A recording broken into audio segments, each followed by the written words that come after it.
Hello dear students, आज एक question है आपके सामने और ये क्वेश्चन है फंक्शन से। तो देखिए क्वेश्चन क्या कह रहा है। क्वेश्चन कह रहा है कि अगर f ऑफ x एक फंक्शन दिया हुआ है हमारे पास और पूछ रहा है कि इस फंक्शन का डोमेन निकालो। तो डोमेन का मतलब क्या होता है, वो तमाम x के वैल्यूज़ या वो तमाम वेरिएबल के वैल्यूज़ जिसके लिए वो फंक्शन डिफाइंड हो। तो ऑब्वियसली हमको देखना पड़ेगा कि कब कब ये मेरा फंक्शन डिफाइंड है। पहले लॉग वाला फंक्शन, फिर ये ओवरऑल फंक्शन, यानी कि जो डिनोमिनेटर है वो 0 के इक्वल नहीं होना चाहिए।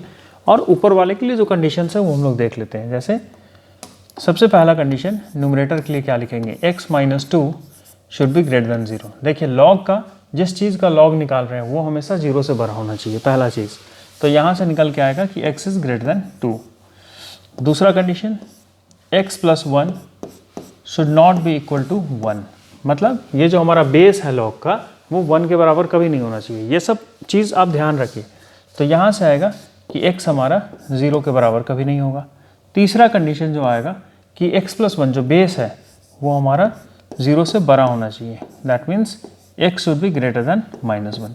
अब देखिए ये तीन कंडीशंस है, x is greater than 2, x is not equal to 0 और x is greater than -1। Okay, तो यहाँ से हम लोग लिख सकते हैं तीनों से कि x जो हमारा है वो क्या है, ग्रेटर देन 2 है। ओके, ग्रेटर देन 2 वाला चीज़ है। अब देखिए इसके, अगर इसका बात करें, देखिए यहाँ से x इज़ ग्रेटर देन 2, ठीक है। अभी हम लोग ऐसा करते हैं कि इसको हटाते हैं यहाँ से, सबका इंटरसेक्शन लेंगे हम लोग। ओके, ये जो बात कर रहा है ये चीज़, ये ऐसे बता रहा है, मैं और क्लियर कर देता हूँ। ये कह रहा है कि नंबर लाइन पे 2 से बड़ा, यानी 2 को छोड़ के 2 से बड़ा सारा कुछ, ये पहला कंडीशन कह रहा है। दूसरा कंडीशन कह रहा है कि 0 नहीं होना चाहिए, ठीक है, 0 नहीं होना चाहिए। और तीसरा कह रहा है कि -1 से बड़ा सारा कुछ, यानी -1 से इधर सारा। तो अगर आप -1 को हटा के, तो अगर आप इस सब तीनों का इंटरसेक्शन लें तो तीनों में कॉमन कौन सा चीज़ आता है, ये वाला चीज़ है ना। ये तो खैर 0 को एक्सक्लूडिंग है, तो ये वाला चीज़ कॉमन आता है। इसीलिए मैं लिख सकता हूँ ये चीज़ कि इसका जो फाइनल इंटरसेक्शन है वो होगा x is greater than 2। Okay, I hope समझ रहे होइएगा आप लोग। अब चलते हैं इस वाले पार्ट पे, डिनोमिनेटर पे। ओके, तो डिनोमिनेटर पे अगर चलें तो इसे मैं मिटा देता हूँ, थोड़ा सा इधर ये रहेगा क्लियर। डिनोमिनेटर पे अगर चलें तो क्या होगा कंडीशंस, सबसे पहले कि e square log e x minus 2x plus 3 should not be equal to 0। ये 0 के इक्वल नहीं होना चाहिए। ओके, अब एक बात और आप समझ लीजिए, जैसे ये लॉग है, ये लॉग वाला चीज़ है, तो यहाँ पे भी जो x है वो हमारा 0 के इक्वल नहीं होना चाहिए, मतलब ये 0 से बड़ा होना चाहिए। तो पहला चीज़ ये होगा कि x should be greater then 0। ठीक है, अब ये जो टर्म है ये क्या है, ये टर्म ये एक्स स्क्वायर है। ओके, ये टर्म एक्स स्क्वायर है। कैसे, आप दोनों तरफ लॉग लेके देख सकते हैं। अगर मैं ऐसा लिख लूँ कि e 2 log e x, इसको हम लोग लिख सकते हैं e log e x square. Okay, क्योंकि वो पावर सामने आ जाता है ना, log x to the power a अगर है तो उसको हम लोग लिखते हैं a log x। तो ये हुआ। अब इसको अगर हम y मान लें तो दोनों तरफ लॉग लें, लॉग बेस e लें, तो क्या आ जाएगा, log e x square log e, और यहाँ से आएगा लॉग ऑफ y। ये 1 हो जाएगा क्योंकि लॉग बेस e ले रहे हैं, तो log e square e x square is equal to log of y। Okay, तो यहाँ से लिखा जा सकता है कि y is equal to x square. ठीक है, हम दोनों तरफ से लॉग को कैंसिल कर सकते हैं क्योंकि सेम बेस वाला है। तो ये जो पूरा वैल्यू है ये आपका क्या है, एक्स स्क्वायर के इक्वल है। X square minus 2x minus 3 should not be equal to 0। तो 0 के इक्वल वाला पार्ट ले लेते हैं और उसको हटा देंगे। तो ये 0 कब होगा ये देखते हैं। तो ये 0 होगा x square minus 3x plus x minus 3 is equal to 0, यानी x into x minus 3 plus 1 into x minus 3 is equal to 0। तो यहाँ से हम लोग लिख सकते हैं कि x इज इक्वल टू -1 और 3। अब एक्चुअली ये चीज़ होना नहीं चाहिए था, तो मतलब हमारा सारा वैल्यूज़ होगा एक्सेप्ट ये दोनों, यानी x should not be equal to -1 and x should not be equal to -3। तो देखिए पहला चीज़ क्या था, x इज़ ग्रेटर देन 0। तो x इज़ ग्रेटर देन 0 का मतलब 0 के बाद सारा चीज़। ठीक है, 0 को छोड़ के, और -1 नहीं होना चाहिए, -3 नहीं होना चाहिए। ठीक, तो पहला जो था हमारे पास, अगर हम इसको देखें, यहाँ से क्या निकल के आ रहा था कंडीशन, कॉमन कंडीशन जो यहाँ से निकल के आ रहा था इस साइड से, वो क्या था, x इज़ ग्रेटर देन 2।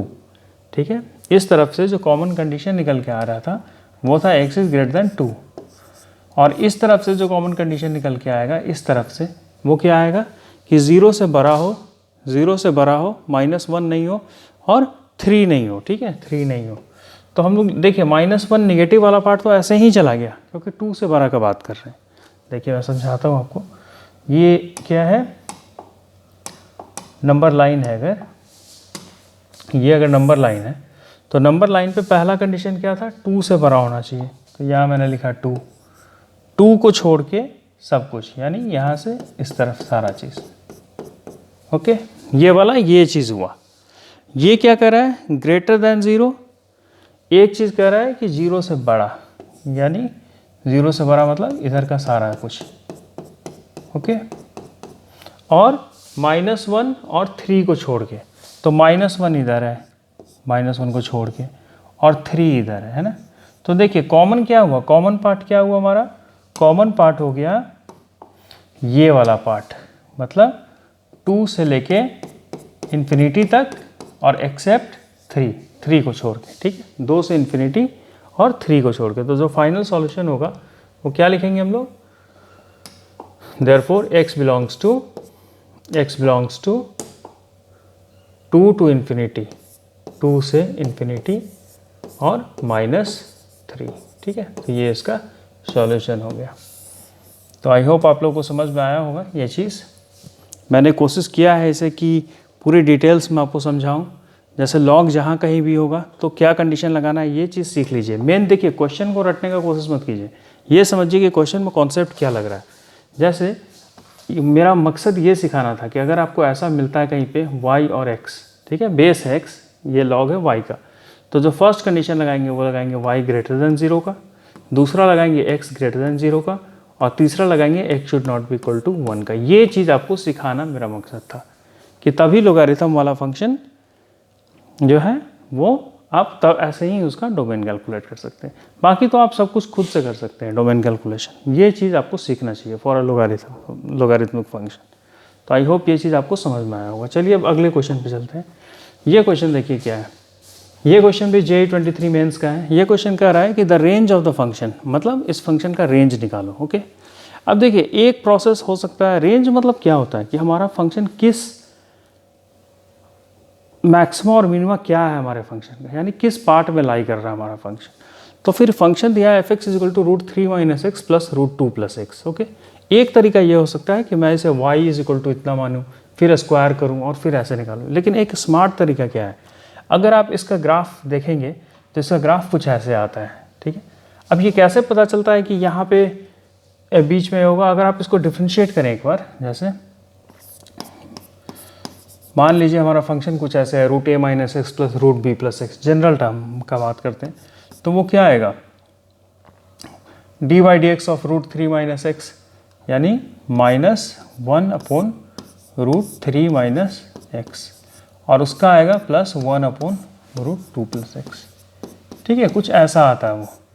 अब जब आप इसको अगर ये लिखेंगे नीचे 2 + x √3 + x, और ऊपर में -√2 + x और प्लस √3 - x, तो इसे अगर आप 0 के इक्वल करेंगे इस चीज़ को कि ये वाला पार्ट कब 0 होगा, तो आप करके देखिए, ये आएगा -√2 + x is equal to -√3 - x। जब मैंने न्यूमरेटर को 0 किया तो यहाँ से आएगा 2 + x is equal to 3 - x, और 1 इज इक्वल टू 2x और x इज इक्वल टू 1/2। यानी ये कह रहा है कि x इज इक्वल टू 1/2 पे मेरा फंक्शन का डेरिवेटिव 0 हो जाता है। ठीक है, दैट मीन्स ये वो पॉइंट होगा कहीं पे 1/2 ये वो कहीं पे पॉइंट होगा जहाँ पे इसका मैक्सिमा लाई कर रहा होगा, ये 1/2 होगा।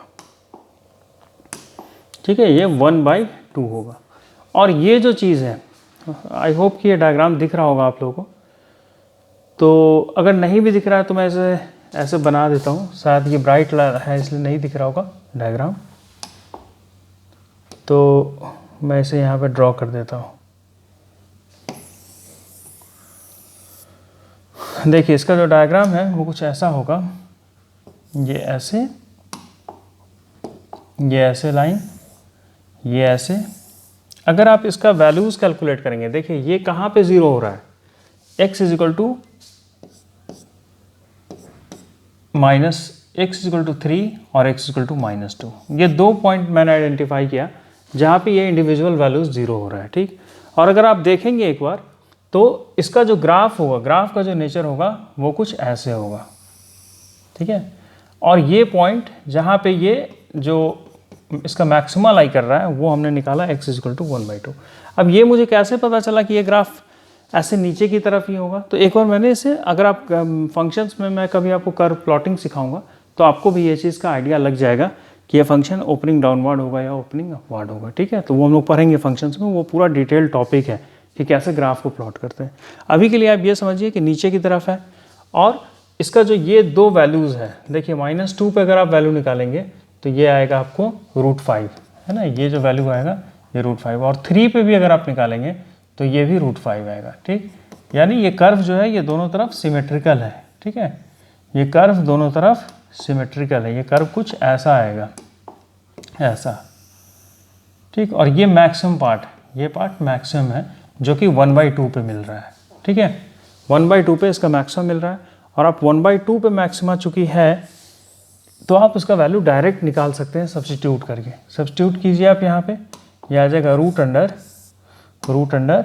- 1/2 प्लस √2 प्लस 1/2। तो यहाँ से आएगा 5/2 plus √5/2, that is equal to twice of √5/2, that is equal to √10, ठीक है। √10 हो गया इसका मैक्सिमम वैल्यू, और मिनिमम वैल्यू क्या हो गया, √5। ये जो है ये √5 है, ये भी आप निकाल सकते हैं। -2 पुट कीजिए, देखिए यहाँ पे -2 पुट करके क्या होगा, √5, है ना, या फिर 3 पुट कर लीजिए, उसके लिए भी √5। तो इस फंक्शन का जो रेंज हो गया वो हो गया √5 से लेके √10। अब देखिए एक क्विक टिप यहाँ पे क्या है, एक क्विक टिप ये है कि अगर इस टाइप का कोई क्वेश्चन दिया रहा है तो आप डायरेक्टली उसे ऐसा लिख सकते हैं, जैसे ये 3 है, ये 2 है, तो 3 - 2 डिवाइड बाई 2, यानी 1/2 पे इसका मैक्सिमम लाई करेगा। अगर आपको ऐसा दिया रहे कि √a - x plus √b plus x, तो आप लिख सकते हैं कि a - b डिवाइड बाई 2, ठीक है। अगर एक में निगेटिव है एक में पॉजिटिव है तो हमेशा ऐसा नहीं लगेगा।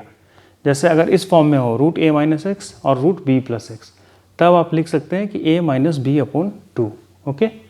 तो फिर जैसे यहाँ पे था 3 - 2/2, 1/2 और 1/2। अब वो 1/2 कैसा है वो आपने देख लिया है यहाँ से, है ना, फर्स्ट डेरिवेटिव को मैंने 0 करके दिखाया है।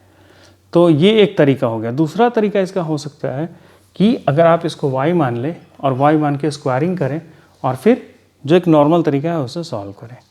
तो फिर मैं मिलता हूँ अगले वीडियो में कुछ नए क्वेश्चंस के साथ। आशा करता हूँ कि आपको ये वीडियो अच्छा लगा होगा, और अगर आप लोगों को कोई भी डाउट है या कुछ भी समझने में तकलीफ़ हो रहा है तो फिर पूछिएगा कमेंट सेक्शन में। Thank you.